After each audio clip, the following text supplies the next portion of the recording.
کیسرانی info centre کے معزز دوستو، السلام علیکم۔ میاں اور بیوی کہیں جا رہے تھے۔ دونوں ہی بہت ہی بن سنور کر نکلے تھے اور ٹیکسی کے انتظار میں کھڑے تھے۔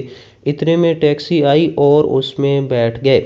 کچھ ہی دیر گزری تھی کہ ٹیکسی ڈرائیور نے کہا، اپنی بیوی سے بولیں یہ لپسٹک اتار دیں، مجھے اچھی نہیں لگ رہی۔ یہ سنتے ہی شوہر نے اس کا گریبان پکڑ لیا اور بولا، تیری یہ ہمت کیسے ہوئی جو تو نے یہ بات بولی؟ ڈرائیور نے مسکراتے ہوئے بولا، بھائی اگر یہ آپ کے لیے سجی سنوری ہوتی تو گھر میں سجتی، یہ تو راستے میں دیکھنے والوں کے لیے تیار ہوئی ہے، اور راستے کی ہر چیز پر تنقید اور پسندیدگی کا اختیار ہر شخص کو ہے۔ مرد کا غصہ جھاگ کی طرح بیٹھ گیا، جیب سے رومال نکالا اور اپنی بیوی سے کہا، اپنی لپسٹک صاف کر لو۔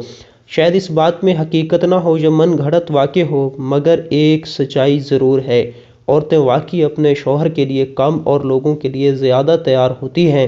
کسی تقریب میں جانا ہو تو گھنٹوں سالون میں لگا دیتی ہیں، مگر شوہر کے آنے کا وقت ہو کبھی ان کے لیے تیار نہیں ہوتی۔